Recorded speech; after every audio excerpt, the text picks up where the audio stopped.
السلام عليكم ورحمة الله وبركاته. متابعي قناة مجنون حلاقة، أهلا بيكم. النهارده ريفيو عن توينز الكبار. توينز الكبار ده هو أحدث إصدار من إصدارات ملوك الإبهار VGR. يلا بينا نشوف إيه موضوع الفيديو بتاع النهارده ده اللي هيبقى إن شاء الله ترند الفترة اللي جاية في مكان الحلاقة في مصر. البراند طبعا VGR زي ما أنتم عارفين، اسم أو رقم الموديل VGR 885S2. المحتويات زي ما انتم شايفين كده اللي موجوده على العلبه. المكنه الصغيره دي بتشحن في ساعتين وبتديك 180 دقيقه شغل، والمكنه الكبيره بتشحن في 3 ساعات وبتدي لك 260 دقيقه شغل كاملين. وده طقم التدريج اللي معاهم. هنفتح طبعا العلبه من جوه عشان نشوف الشكل، الماتيريال، التشغيل ظروفه ايه.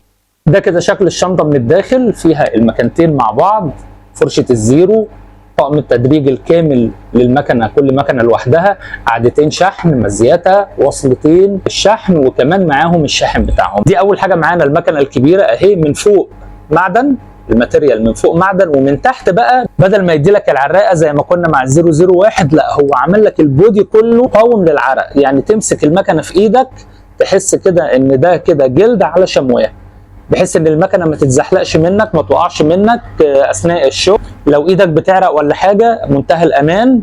ده الشكل بتاعها، تشغيل من هنا، ادي الصوت يا باشا، الدراع التكات.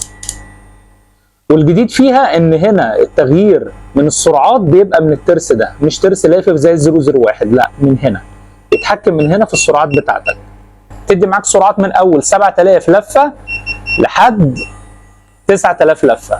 وطبعا فيها الكشاف الجامد ده عشان لو النور قطع عليك وانت بتحلق ولا حاجه. وقت التشغيل بتاعها 260 دقيقه، حوالي مثلا 4 ساعات وشويه، 4 ساعات وثلث تقريبا، بعد مده شحن 3 ساعات كاملين. السلاح الخارجي بيبقى سيراميك ومقاوم طبعا للحراره، والدراع زي ما قلنا لحضراتكم بيدي تكات. طقم التدريج بتاعها بقى بيبدا معانا من الدرجه التقليديه اللي بقت موجوده دلوقتي في كل المكن، درجة النص، واخر درجة معانا هي الدرجة ال 24 مللي، درجة 10 بتدي لك لحد 24. وهتلاقي بقى معاك درجات متفاوتة، درجة مثلا الثلاثة، الأربعة ونص، الستة، ال21، معاك أطوال من أول النص لحد درجة ال 24 مللي كاملين. تاني حاجة معانا بقى المكنة الزيرو، والمكنة دي زيرو موس، زيرو تحديد وقطع ورسم، كل اللي انت عايزه من الزيرو هتلاقيه في المكنة دي. تشغيلها من هنا اهو، وبتديك سرعات من اول 6000 لحد 8000. وطبعا فيها برضو نفس الكشاف. الشكل بتاعها اهو، السلاح برضو مقاوم للصدأ والحرارة.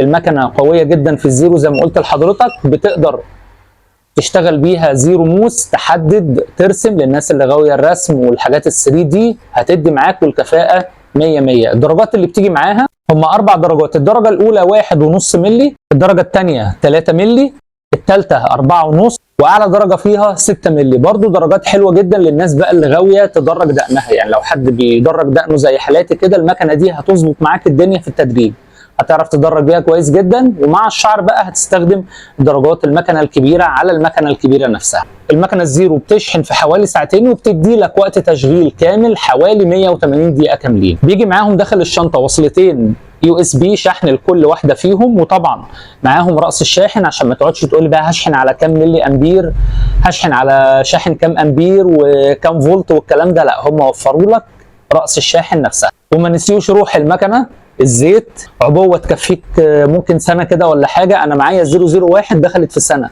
والله، الزيت بتاعها لسه ما خلصش لحد النهارده.